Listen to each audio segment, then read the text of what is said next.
যত্র তৎভরণ পালন চিন্তাপি স্বয়ং ন ক্রিয়তে উদাহৃতানি চৈতানি প্রাচীনৈ। কলিযুগ পাবনাবতার শ্রী শ্রী গৌরাঙ্গ মহাপ্রভু পরম অন্তরঙ্গ পার্ষদ গৌড়ীয় বৈষ্ণবাচার্য বর্য পরম পূজ্যপাদ শ্রী শ্রীল জীব গোস্বামী চরণ তার শ্রী শ্রী ভক্তি সন্দর্ভ গ্রন্থে ভক্তির অভিজাত বর্ণন প্রসঙ্গে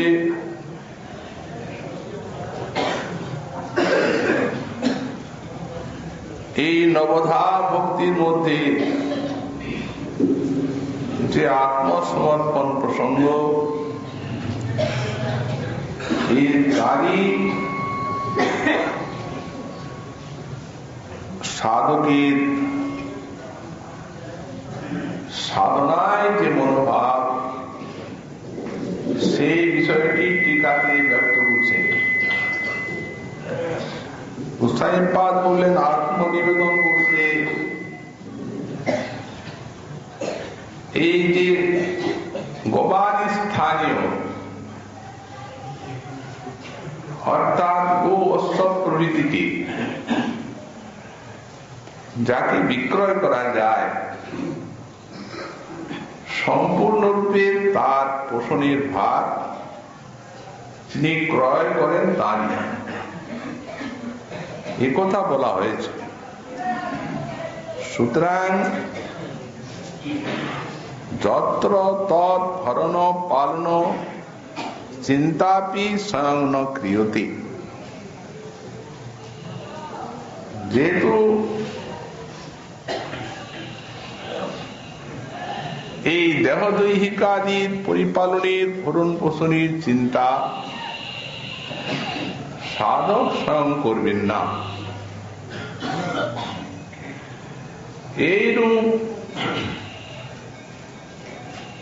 এই ভক্তি সাধনার যে অঙ্গ আত্মসমর্পণ বা শরণাগতি,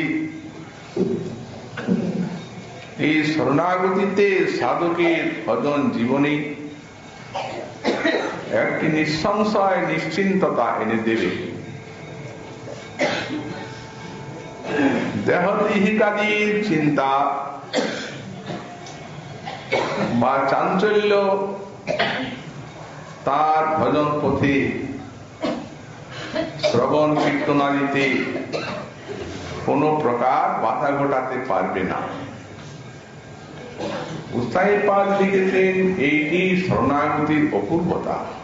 ঐশ্চাস্তা পূর্বত্তম তং বিনা তৃতীয়তা সিদ্ধে। যদি অন্যান্য ভজনাঙ্গগুলি থাকেও,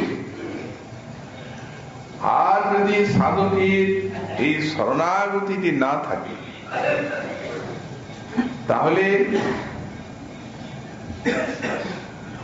তিনি যে কৃষ্ণের এই তদীয়ত্বটি, এই ভাবটি সিদ্ধি হবে না। এইটি শরণাগতির অপূর্বতা। এই জন্য যেখানে শ্রী গীতার চরমে ভগবান শরণাগতির উপদেশ দিলেন, সেই সর্বধর্মান পরিত্যজ্য মামেকং শরণং ব্রজ শ্রুতি, সেখানে যে বিদ্যাত শিরোমণি শ্রীপাদ মধুসূদন সরস্বতী তিনি যে এই শ্লোকের ব্যাখ্যা লিখেছেন, তাতে উনি লিখছেন যে সর্বধর্মান পরিত্যজ্য এই কথাটা, এই যে গীতা প্রসংহারে ভগবান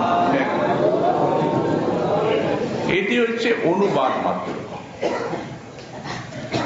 অর্থাৎ বলা কথারই পুনরাবৃত্তি। তার মানে সার্বজনীন গীতা শাস্ত্রে সকল অধিকারীর জন্য তার উপদেশ আছে। যেহেতু এই কর্ম যোগ জ্ঞানাদি ত্যাগের পরেই ভক্তি সাধনা বা এগুলি ত্যাগ করেই ভক্তি পথের অবলম্বন, এটা তো গীতার পূর্ব বলেছে। সুতরাং এখানে যে সর্বধর্মান পরিত্যাজ্য শব্দটি আছে, এটি যেহেতু সেই কথারই অনুবাদ। এখানে নূতন কথা হচ্ছে এই মামেকং শরণং ব্রজ, এইটি উপসংহারে বলে তিনি শরণাগতি যে সর্বশাস্ত্রের বা গীতা শাস্ত্রের যে সার কথা, চরম কথা, তাই প্রতিপাদন করেছে। শ্রীপাদ শঙ্করাচার্য তার টিকাতে ঠিক এইরূপ কথাই বলেছেন। আর এই শরণাগতি এটি ভক্ত জীবনে কিভাবে প্রতিফলিত হয়, ক্রিয়াশীল হয় আর তাদের চরিত্রে ফুটে ওঠে, এই শ্রীমদ্ ভাগবতে নানা ভক্তের দৃষ্টান্তে সেটি অভিব্যক্ত হয়েছে। কারণ উপাখ্যানের মাধ্যমে এই জটিল সিদ্ধান্তগুলি যত সহজে বোধগম্য হয়, এই সিদ্ধান্তের ভিতর দিয়ে ততখানি বোধগম্য হয় না।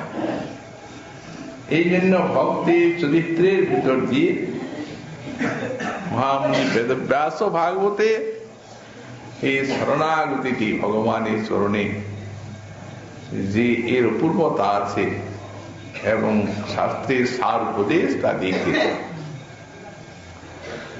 তো বলছেন, সুতরাং তদ্ভরণ পালন চিন্তাপি সং ন ক্রিয়তে, গ্রাসাচ্ছাদনে চিন্তা বৃথা কুর্বন্তি বৈষ্ণবা। নিজের এবং নিজের পরিবার বর্গের ফলন ভরণ পোষণের জন্য ভক্ত চিন্তা করবেন না। কারণ যদি সেই চিন্তাতেই তিনি নিশিদিন ব্যাপৃত থাকেন, বিষয় চিন্তায়, তাহলে তো সেই মন তার বিষয়ে সুবিসর্জিত। ধায়ত বিষয়ান পুংস বিষয়ে সুবিসর্জিত। আর মামেব স্মরত চিত্তং মজ্জেব প্রবলীয়তে। ভক্ত যদি বিষয় চিন্তা করতে থাকেন, তাহলে তার মনটা বিষয়েই নিবিষ্ট হবে।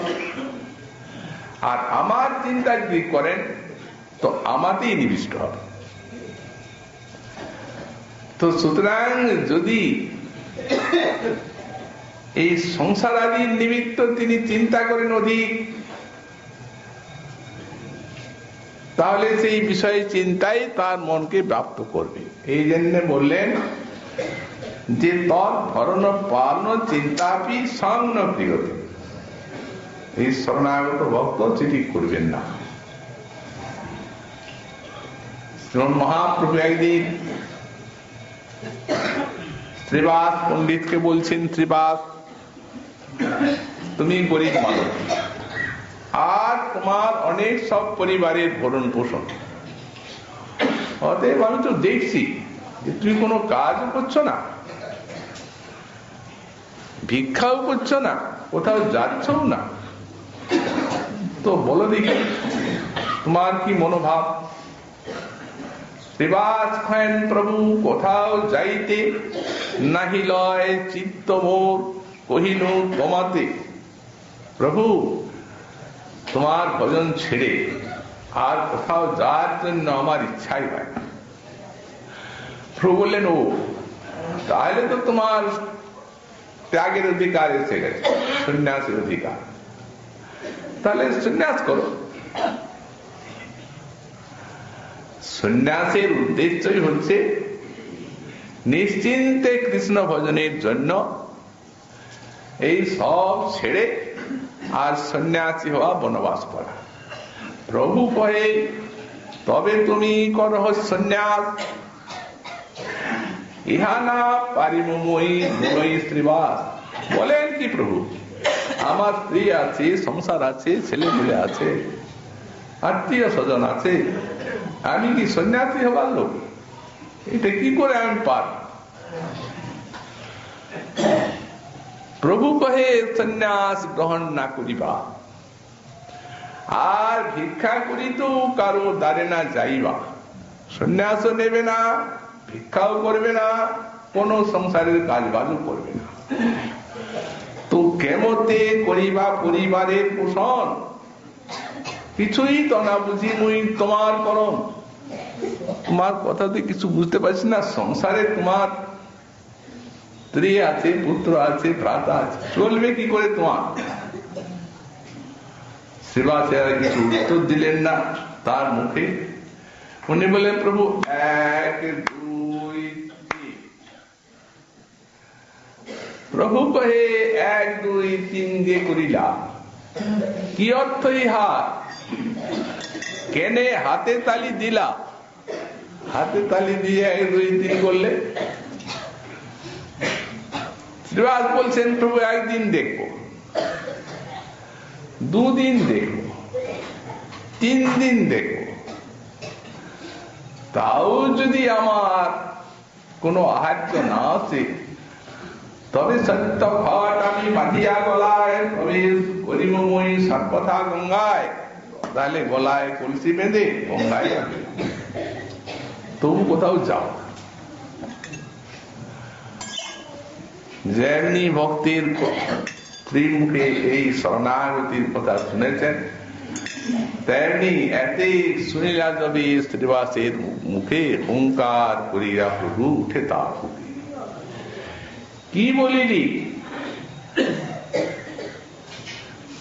কি বলিলি পণ্ডিত শ্রীবাস? আরে তোর কি অন্যের দুঃখী হইবে উপাস? লক্ষ্মী যদি ভিক্ষা করে নগরে নগরে, তথাপি দারিদ্র নহিবে তোর ঘরে। আপনে যে গীতা শাস্ত্রে বলিয়াছি মই, তাহ কি শ্রীবাস এদে পাশুলিলি তুই? সেই অনন্য চিন্তন তু মাং চেতনা পুত্রপাশতে তেষাং নিত্যাভিযুক্তানাং যোগ ক্ষেমং মহান্মহম। শ্লোক বলে,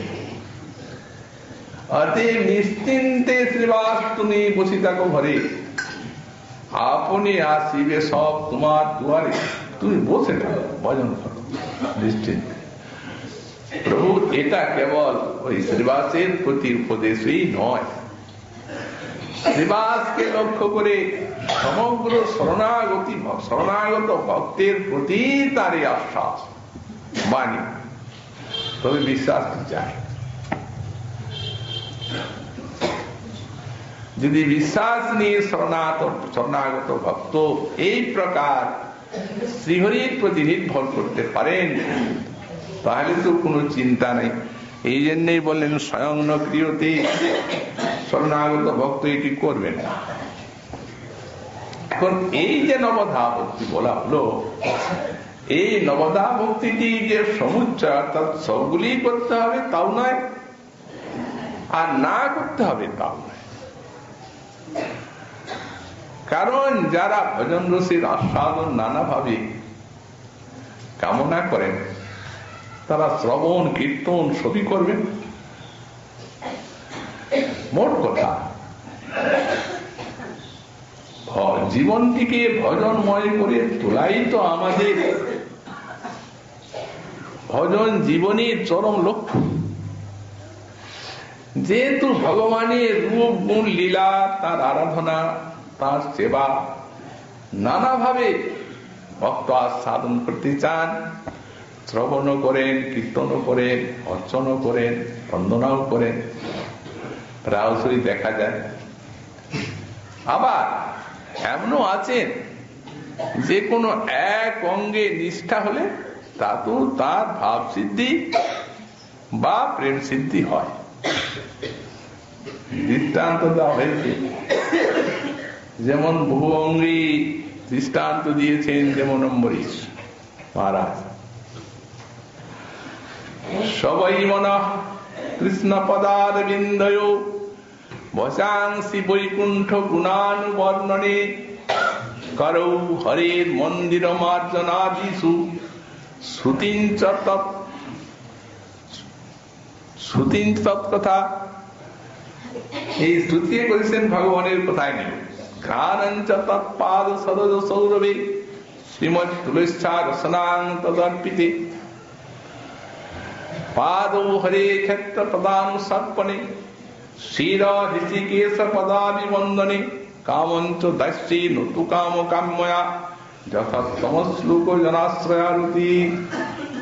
মহারাজ অম্বরীশ মনো কৃষ্ণ পদারবিন্দয়, মনটিকে শ্রীকৃষ্ণ পদারবিন্দে নিবিষ্ট করে। এখানে পদারবিন্দ শব্দে ভগবানের লীলা চিন্তন, রূপ চিন্তন। পদারবিন্দ শব্দটি ভক্তিতেই স্থানে স্থানে লিখিত হয়েছে, কেবল চরণকেই চিন্তা করছেন তা, সারা রূপ চিন্তা করছেন, ভগবানের অঙ্গের মাধুরী, তার গুণ চিন্তা করছেন, লীলা চিন্তা করছেন, এবং মন তার শ্রীকৃষ্ণ পদার বিন্দুতে সেই পদার বিন্দু শব্দের দ্বারা মনোমধুকর তার ওই কৃষ্ণ পাদ পদ্ম মকরন্দের আস্বাদন লাভ করে আর ওই চরণ ছেড়ে বা ভগবানের শরণ ছেড়ে অন্যত্র যায়, এইটি অভিব্যক্ত করেছে। তিন প্রকারের মৌখিকা আছে। এক প্রকারের মৌখিকা দুষ্ট স্বভাব ও দুর্গন্ধ, ওই মল প্রভৃতি বসে, ভালো জায়গায় বসে না, তার গন্ধই তার ফল। আর এক প্রকার মৌখিকা আছে, মলও বসছে, আবার ফুলও বসছে, আবার খাবারও বসছে, মধুতেও বসছে। আর এক প্রকার মৌখিকা আছে উত্তম, যারা মধু ছাড়া বসবেই না। তেমনি বিষয়নিষ্ঠ মনটি হচ্ছে সেই মলের মৌখিকার, বিষয় বিস্তার গন্ধই তার ভালো লাগে, সেইটি তার সুখের আনন্দের এবং সেইটি তার খাদ্য, সেই নিয়ে পড়া আছে দিনরাত বিষয় চিন্তা, রজগুণ তমগুণ চিন্তা করতে করতে সেই বিষয়ে সুবিসর্জতে বিষয়ে নিবিষ্ট হয়ে যাচ্ছে, আবার নানা পশু আদি জনিতে ভ্রমণ করে বেড়াচ্ছে। আর যারা অনর্থযুক্ত ভক্ত ভজন করছেন অথচ মনটা পুরোপুরি বিষয় ত্যাগ করতে পারে, বলেন তাদের মন কখনো ভগবানের গুণলীলাও চিন্তা করছে, আবার বিষয়েও যাচ্ছে। তো তাদেরকে তো অভ্যাস যোগের দ্বারা এই স্মরণাঙ্গ ভজনে আমরা আলোচনা করেছি, তাদের লক্ষ্য রাখতে হবে মনের প্রতি, যেমনি বিষয়ে গেল তেমনি আকর্ষণ করবেন, ভগবানের রূপ গুণ লীলাতে লাগাবেন। এইটাই কৌশল ভজনে, করতে করতে দাঁড়িয়ে যাবে, আর ওদিকে যাবেই না। ওদিকে শ্রবণ কীর্তন চলছে, চিত্ত মার্জিত হচ্ছে, কারণ স্মরণাঙ্গ ভক্তিবিত চিত্ত শুদ্ধিকে অপেক্ষা করে। স্মরণাঙ্গ চিত্ত শুদ্ধ পেক্ষতে, তো এটা সাধারণ প্রযত্নের দ্বারা ঠিক হয়ে যাবে। আর যাদের মন, এই যেমন মহারাজ অম্বরীশের বলা, সংসারী তো সারা পৃথিবীর রাজা, তাহলে কি হয়, সব থাকলেও কিছু নেই, সেটি ঠিক ওই মধুর মক্ষিকার মতো ওই মধুতেই নিবিষ্ট, তারই আস্বাদনা ঘ্রাণ পেয়ে গেছে। এই জন্য পদার বিন্দয় মনোমধুকর নিরন্তর ভগবানের পদার বিন্দুতে নিবিষ্ট। বচাংসি বৈকুণ্ঠ গুণানুবর্ণনে, আর বাক্য নিয়োগ করেছেন ভগবানের গুণ লীলা কীর্তনে, নাম কীর্তনে সতত। জিহ্বার একবার সেই রসের আস্বাদন পেলে আর অন্যত্র যায় না। এই জন্যে মহাজন বললেন, যারা এই ভগবত গুণলীলা কীর্তন করে না, যে জিহ্বা বা বাণী, সেই বাক্যটি হচ্ছে সেই জিহ্বাটি হচ্ছে ভেকের জিহ্বা। ভাগবতে আমরা দেখতে পাই নিন্দা করা হচ্ছে। বেগ দেখুন মকমক শব্দ করে, কর্ণকটু পীড়া, পীড়া লাগে, পীড়া অন্যের লাগে, কিন্তু তার ভয়ঙ্কর অনিষ্ট,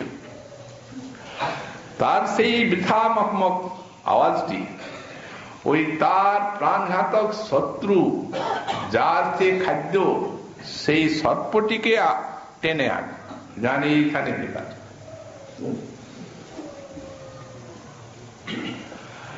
তো সেই রূপ ধীরে ধীরে ধীরে ধীরে কাল রূপ সর্প সেই বিষয় কথা নিষ্ঠ জিহ্বা যার সেই দিকে এগিয়ে আসছে। একদিন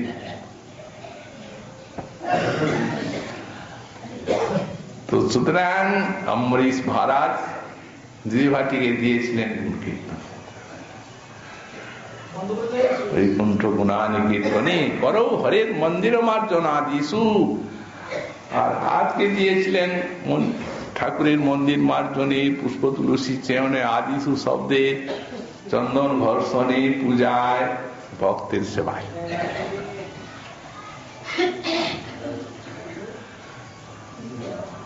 শ্রুতি কথা অচ্যুত কথা শ্রুতি দিয়েছিলেন কান যুগল, কর্ণ যুগল অচ্যুতের কথা।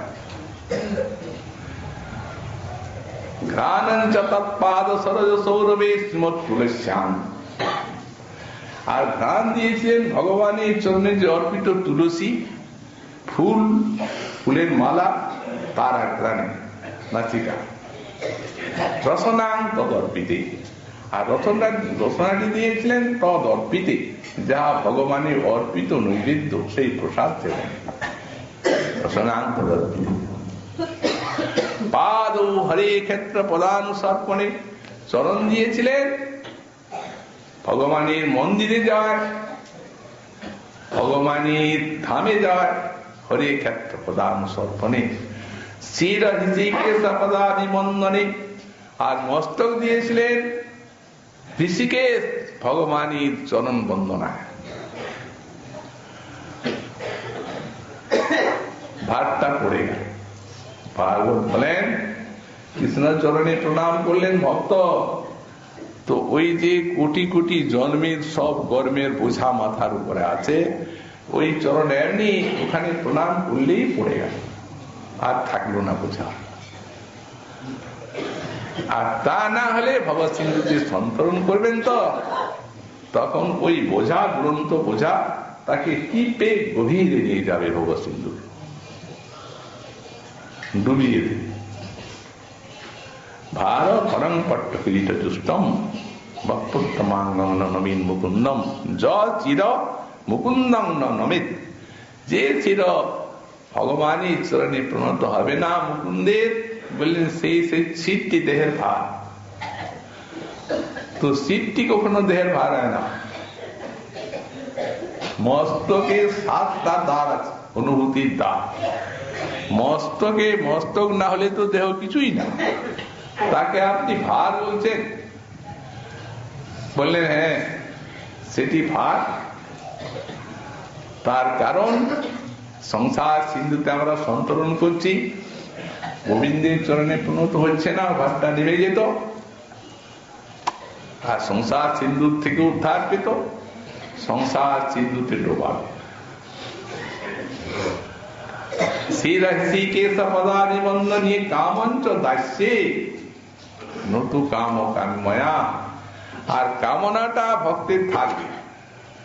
জ্ঞানী যুগের মতো কামনাকে ওরা নাশ করবেন কেন?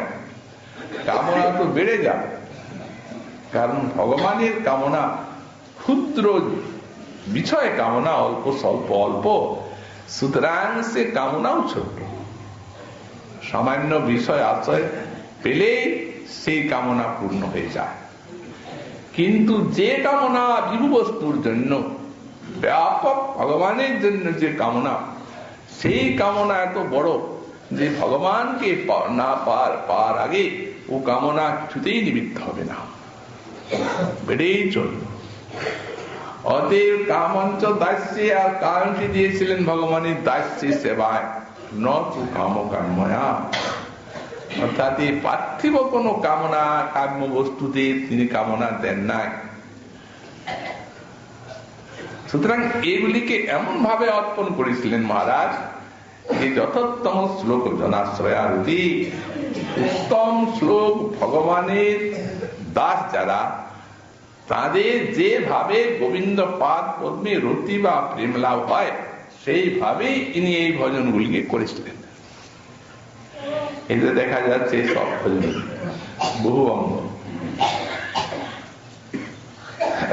এইখানে সিদ্ধার্থ স্বামী টিকাতে লিখেছেন যতোত্তম শ্লোক জনাশ্রয়া, উত্তম শ্লোক জন ভক্ত তাদের মধ্যে আশ্রয় করে থাকে ভগবানের রতি। তো যথা উত্তম শ্লোক জনকে আশ্রয় করে আছে যে রুচি, সেই রুচিটা যেভাবে হয় সেইভাবে এগুলি করেছিলেন। সাইপাদ বলে জনাশ্রয়া শব্দে ভগবানের চরণে যেমন মহারাজের এমনি হয়েছিল তেমনি ভক্তেরও ভজন ছিল। এই যে জনাশ্রয়া ভক্তকে ভজন করেছেন ভগবানের ভজনের সঙ্গে। তারপরে বললেন আবার এক একটা যে ভজনী নিষ্ঠা তারাও সিদ্ধি লাভ করেছেন, সেই দৃষ্টান্তটি উদাহরণ দিচ্ছেন এখানে টিকায়। এই শ্লোকের উদাহৃতানি চৈতানি প্রাচীনই, প্রাচীনগণ তার উদাহরণ দেন যে এক একটি অঙ্গে কিভাবে কে কে নবধা অঙ্গে সিদ্ধি লাভ করেছে। শ্রী বিষ্ণু শ্রবণে পরীক্ষিত ভবৎ বৈয়াসকি কীর্তনে প্রহ্লাদ স্মরণে তদঙ্ঘ্রি ভজনে লক্ষ্মী পৃথু পূজনে অক্রুরস্তবিবন্দনে কপিপতি দাস্যেত সখ্যে জুনঃ সর্বসাত্ম নিবেদনে বলিরভূত কৃষ্ণাতিরেশাং পরম। শ্রবণে মহারাজ পরীক্ষিত পেয়েছেন, কীর্তনে নিষ্ঠায় পেয়েছেন শ্রীপাদ বাদরানী সুপদী, স্মরণে পেয়েছেন প্রহ্লাদ, তারপরে পাদ সেবনে পেয়েছেন কমলাদেব, অর্চনায় পেয়েছেন পৃথু, বন্দনায় পেয়েছেন অক্রুর, দাস্যে পেয়েছেন কপিপতি শ্রী হনুমান, সখ্যে পেয়েছেন অর্জুন, সর্বস্ব এবং আত্মনিবেদনে বলিরভূত কৃষ্ণাতিরেশাং পরম। মহারাজ বলিরাজ আত্মনিবেদনে সর্বস্ব নিবেদনে কৃষ্ণপাদ পদ্মলাভ করেছেন। এক অঙ্গ সাধে কেহ সাধে বহু অঙ্গ, নিষ্ঠা হইলে উপজায় প্রেমের ধর্ম। নিষ্ঠা যদি হয় বহু অঙ্গে নিষ্ঠা তো পাওয়া যাবে প্রেম, আর এক অঙ্গে নিষ্ঠা হলেও প্রেম পাওয়া যাবে। তো সুতরাং এখানে প্রথমে বলছেন শ্রবণ আছে, তো বললেন শ্রবণে পেয়েছেন মহারাজ পরীক্ষিত। কি করে মহারাজ পরীক্ষিতের শ্রবণাঙ্গে তো নিষ্ঠা এলো? মৃগায় গেলেন রাজা মহারাজ পরীক্ষিত, পিপাসার্ত হয়ে গেলেন, জল কোথাও নেই, যে বনে ভ্রমণ করছেন মৃগার কারণে এক ঋষির তপবন দেখতে পেলেন, ঋষির কুটির সেইখানে গেলেন। দৈবাত হয়েছে কি সেই ঋষি তখন ধ্যান মানে সমাধি, তার চিত্ত মন আত্মা আর দেহ ত্যাগ করে সেই ভগবত লোকে তার পদারবিন্দ মাধুরী আস্বাদন করছে। মহারাজ পরীক্ষিত দেখছেন একজন ঋষি কুটিরে বসে আছে, জল তো থাকবেই যখন ঋষির আশ্রম। ও ঋষি শুনছেন, আমি মহারাজ পরীক্ষিত অতিশয় পিপাসার্থ, একটু জল দিন। কে শুনবে, ওনার দেহে তো নাই। উনি একভাবে বসে আছেন। মহারাজ পরীক্ষিতের মনে হলো যে এরা এই তপস্যার অভিমানী, আর এদের কাছে রাজা ব্রাহ্মণ ইত্যাদি কেউ নেই, গ্রাহ্যই করছে না আমি যে পৃথিবীপতি রাজা, সারা শব্দ কিছু নেই। নিজেকে অপমানিত মনে করে মহারাজ তার পরিশোধ নেওয়ার জন্য দেখছেন অদূরে একটা মৃত সর্প পড়ে আছে, ধনুকে ডগায় নিয়ে ঋষির গলায় দিয়ে চলে। শ্রমিক ঋষি, এখন তার বালক শৃঙ্গ ঋষি একটু দূরে ছেলেদের সঙ্গে খেলা করছে। কোন ছেলে যে জানালো, শৃঙ্গ তোমার পিতা মহারাজ পরীক্ষিত তার গলায় সর্প দিয়ে চলে গেছে, অতএব হয়তো সর্প দংশনে তিনি এতক্ষণ প্রাণ হারিয়েছেন। মৃত সর্প দূরের থেকে দেখছে সাপ ঝুলছে, অতএব সাপে কেটেছে।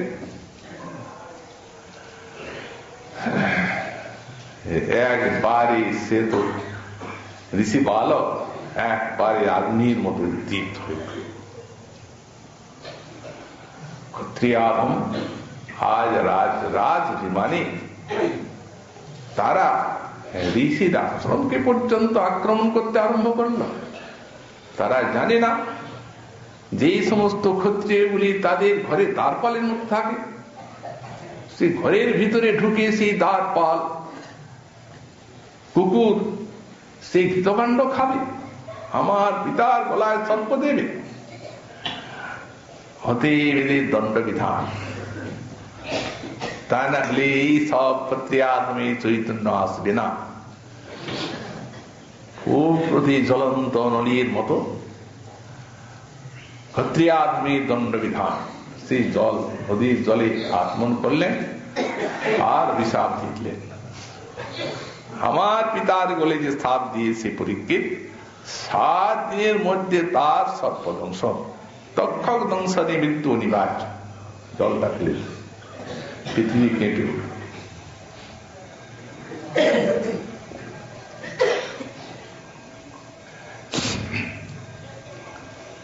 পৃথিবী পতিত, এই সাপ পৃথিবীর পক্ষে বজ্রাঘাত।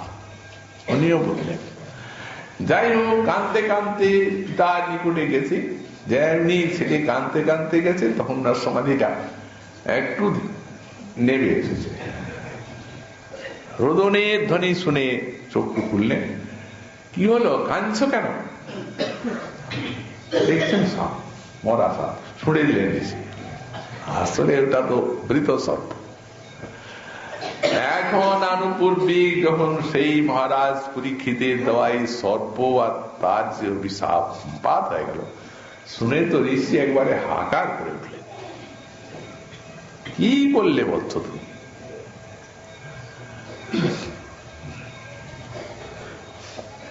এই লঘু পাপে এগুলো দণ্ড দিয়ে দিলে, তিনি তো কিছুই করেননি।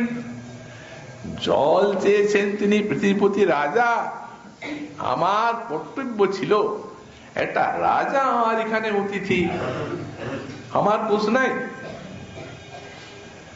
আমার সেই অতিথি সৎকারের থেকে আমার এই সমাধিটাই বেশি হয়ে গেল, হতে আমার তো দোষ। সুতরাং তিনি একটু জল না পেয়ে যদি দুঃখ পেয়ে এটা করলেন, ক্ষতিটা কি হলো? তাকে মৃত্যুদণ্ড একেবারে। এখন করবেন কি, উপায় তো নেই। সঙ্গে সঙ্গে গৌরমুখ বলে একটা শিষ্যের দ্বারা খবরটা দেওয়া করলেন, যাও মহারাজ পরীক্ষিতকে ব্রহ্মশাপের বার্তা দাও। উনি অবশিষ্ট যে 7 দিন আছে তা তিনি ভজন সাধনে নিয়োগ করুন পারমার্থিক কার্যে। মহারাজ পরীক্ষিত শুনলেন। ওই তখনই যেমনি ওই আদেশটা গেল, ভগবানের কৃপা সব প্রেরণা, যেমনি ওই সাপটা হয়ে গেল তেমনি ওদিকে ক্ষোভ এসে গেছে, অনুতাপ, বিশাল অনুতাপ। কি করলাম, কি মতিচ্ছন্ন হওয়া, আরে ঋষির গলায় অপমান, সাপ দিয়ে অপমান করলাম তাকে। আর সেই সময় ওই বার্তা, যেমনি ওই বার্তা তেমনি তিনি বলেন, এই ঠিক হয়েছে, এই দণ্ড যদি না হতো তাহলে আমার চৈতন্য হওয়ার কোন উপায় ছিল না। অন্য পথ ভগবান যা করেছেন মঙ্গল।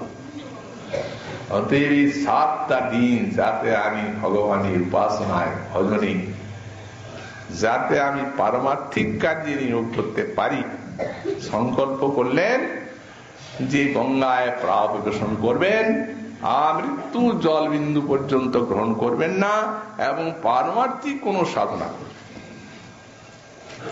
মহারাজ পরীক্ষিতের সব অভিশাপ হয়ে গেল, ব্যাপ্ত হয়ে গেল ঋষি সমাজ সর্বত্র। তখন ওনাকে দেখতে সব ঋষি, যত ভারতবর্ষের শ্রেষ্ঠ শ্রেষ্ঠ ঋষি সব এলেন। পৃথিবীপতি রাজা তো মহারাজ পরীক্ষিত সকলকে সৎকার করে বললেন, আজ তো ঋষিগণ আমার 7 দিন পরে তো মরণ, অতএব এখন আমার কি কর্তব্য? আমি তো এখন ম্রিয়মান, অতএব আমার পারমার্থিক কল্যাণের জন্য আপনারাই তো পারমার্থিক কল্যাণের পথ প্রদর্শক, আমার কল্যাণ কিসে হবে বলুন। তো সেখানে কর্মী আছেন, ঋষি জ্ঞানী আছেন, যোগী আছেন, তপস্বী আছেন, সব আছেন।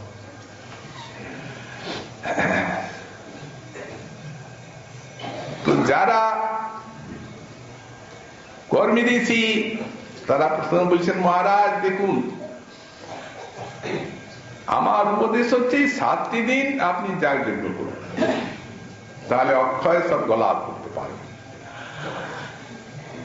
তখন যে যোগী ঋষি তিনি বলছেন, হে স্বর্গ অক্ষয় হয় না কখনো, শাস্ত্রে আছে ক্ষীণে পুণ্যে মর্তলোকং বিশন্তি। মহারাজ ওই দিকে যাবেন না, আপনার সময় কম। আপনি এই আসন নিয়ম প্রাণায়াম প্রত্যাহার ধ্যান ধারণা সমাধি অষ্টাঙ্গ যোগ করুন। যোগী বলে দিয়েছে নিজের যোগের। তখন তপস্বী যারা সেই ঋষিগণ বলছেন, ওহে মহারাজ পরীক্ষিত 7 দিন পরে মরবে, এবার তো মনেরই মৃত্যু হয়ে গেছে, আর তুমি ধ্যান করে দিচ্ছ, মনেই জান নাই যে ধ্যান করে দিতে হয়, মনকে নিয়ে তো ধ্যান। মহারাজ এখন কিছু পারবে না, অতএব আমি বলি আপনি 7টা দিন ঊর্ধ্বপদে হেঁট মুন্ডে আপনি তপস্যা করুন, তপস্যার আপনি অক্ষয় কল্যাণ করতে পারবেন। তখন কেউ বলছেন, হে তুমি এই উপদেশ দিচ্ছ মহারাজকে, তুমি এই যে ঊর্ধ্বপদে হেঁট মুন্ডে যে তপস্যাটা করেছ, এটার জন্য কতদিন তোমাকে অভ্যাস করতে হয়েছে বলো দেখি। রাজভোগের লালিত পালিত বলে বল, রাজভোগে পুষ্ট, উনি এখানে ঊর্ধ্বপদ আর হেঁট মুন্ড করে দিবেন? পারবেন? মহারাজ আপনি কিচ্ছু পারবেন না, আপনার অগাধ সম্পত্তি আছে, আপনি দান করে দেন সম্পর্ক, দেখবেন আপনি দানের ফলে পরলোকে মহা সম্পদ লাভ করতে পারবেন। মহারাজ পরীক্ষিতের মাথায় আকাশ ভেঙে পড়ল। হা দুর্ভাগ্য, যারা এই 7 দিন আমার যারা পারমার্থিক কল্যাণ দেখাবেন, সেই তাদের তো ভিন্ন ভিন্ন মত, অতএব একজনেরই তো কথা শুনতে হবে, এরাই তো উপদেষ্টা। এখন যার কথা শুনবো বাকিগুলো রেগে যাবেন, রাগাতে এদের স্বভাব, ওই রাগ করেই তো বাগবর্জ্য আমার মাথার উপরে পড়লো, আর একটা একটা সবাই অভিশাপ দিতে শুরু করে। এখন আমার মাথার উপরে দেখছি অনেকগুলা ঋষির অভিশাপ ঝুলছে, কিন্তু একটাই না, তাহলে আমার কি দুর্গতি হয়। তখন একবারে আরো হয়ে গেল দিকটা, যেদিকে থেকে ওনার উপদেশটা আসছে। দিগ্বসন 16 বর্ষ বয়স, কিশোর, এবং কন্দর্পের মতো সৌন্দর্য, জ্যোতির্ময় মূর্তি, কতকগুলি রমণী তার রূপে আকৃষ্ট হয়ে চন্দ্রের মতো ধীরে ধীরে আসছে। কতগুলি বালক গায়ে ধুলো দিচ্ছে পাগল মনে করে। উনি নির্বিকার এগিয়ে আসছে, যেমনি এসে উপস্থিত হয়েছেন নিকটে, তেমনি তার তেজে সব ঋষি উঠে দাঁড়িয়েছে, কেউ বসে থাকতে পারলেন না। মহারাজ পরীক্ষিত বললেন, যাও বাঁচলাম। যেভাবে সব ঋষিদের এর প্রতি ভক্তি দেখছি, এর কথাটা শুনলেই আমার আর কারো রাগও নেই, কিছু নেই, তাহলে আমার কল্যাণ। মাথায় জল নিয়ে এলেন বয়ে, কারণ ভৌত করালেন, আসন দিলেন, তারপরে সুখদেব আসন পরিগ্রহ করলেন। উনি ভগবত প্রেরণা ইচ্ছায় ওই জন্যই আসছে। এক বোধন কালের থেকে বেশি এক জায়গায় থাকেন না, কিন্তু এই ভাগবত কথা এমন, যখন অধ্যয়ন করলেন ব্যাসের কাছে, পুরা অধ্যয়ন করলেন এই জায়গায় বসে। আর কীর্তনাঙ্গে তার নিষ্ঠা, এই কীর্তনে পুরা 7 দিন একভাবে কীর্তন করলেন। মহারাজ পরীক্ষিত জিজ্ঞাসা করছেন যে আমি তো ম্রিয়মান, ম্রিয়মানের কি কর্তব্য তাই বলুন। আপনি যা বলবেন তাই। আসন্ন মরণ ব্যক্তির কি কর্তব্য? উনি প্রথমেই বললেন, বরিয়ানি সত্যি প্রশ্ন কিন্তু লোকহিতং নৃপ আত্মবিদ সম্মতং পুংসাং সত্যব্যাধি সুজো পর। মহারাজ, এই প্রশ্নটা আপনার বরিয়ান, এই প্রশ্ন সবারই সম্মুখে, কিন্তু এই প্রশ্নের কথা বিষয়নিষ্ঠ মানুষ মায়ায় অন্ধ হয়ে ভুলে আছে, বিষয় মধ্য হয়ে আছে। দিন যাচ্ছে তাদের বিষয় কার্যে, রাত্রি যাচ্ছে তাদের নিদ্রায়, মৈথুন সুখে, আর নানা বিষয় কার্যে নিবিষ্ট হয়ে আর ভাগবত চিন্তাকে ভুলেই গিয়েছে, মৃত্যুটাকে ভুলেই গেছে, নিজেকে অমর বলে মনে করছে, আর বিষয় চিন্তা বিষয় কাজ নিয়ে ডুবে যাচ্ছে। ধীরে ধীরে ধীরে ধীরে মরণ এসে গ্রাস করছে। আপনার মতো যদি মৃত্যুটাকে কেউ সামনে রাখতে পারে, তাহলে আজ সে বিষয়ে কাজ করতে পারে। অথচ যেটা একদিন হবেই, সেটা বুদ্ধিমান ব্যক্তি মনে করেন হয়েই গেছে, হবেই, তা নিশ্চিত ধ্রুব। মৃত্যুর বই প্রাণীরাং ধ্রুব। এই মৃত্যুটা যত সত্য, এমন সত্য জগতে আর কিছুই নেই। সুতরাং তা ভুলে থাকা, এই তো দুর্গতি জীবী। সুতরাং মহারাজ এই জন্যই বললাম, আত্মবিদ সম্মত। যারা আত্মবিদ তাদের এই প্রশ্নটি সম্মত, এবং সত্যবাদী সুজ পর, এই প্রশ্নের উত্তর দিলে যে জীবের কল্যাণ হবে, এই প্রশ্ন শুনলেও জীব ধন্য হবে। অতএব মহারাজ, এখন আপনি কি করতে পারবেন? এখন আর অন্য কোনো আপনার সাধনে নেই। আপনি ভগবানকে ভালোবাসুন। এই জন্য একটি শ্লোক বললেন, তস্মাৎ ভারত সর্বাত্মা ভগবান ঈশ্বর হরি শ্রোতব্য কীর্তিতব্যশ্চ মর্তব্যেচ্ছা ছতা ভয়ম অভয়ং ইচ্ছতা। যারা এই মৃত্যু ভয়ের থেকে অভয় ইচ্ছা করেন, তাদের সর্বাত্মা ভগবান ঈশ্বর হরি, 4টা বিশেষণ, শ্রোতব্য, কীর্তিতব্য এবং স্মর্তব্য, এই 3টা ভজনের কথা উনি বললেন। শ্রবণ, কীর্তন, স্মরণ। এখানে স্বামীপাদ বলছেন, এই যে 4টা বিশেষণ দিয়েছেন না উনি, ভগবানের সর্বাত্মা, ঈশ্বর, হরি, সর্বাত্মা ভগবান, সর্বাত্মা ঈশ্বর, হরি।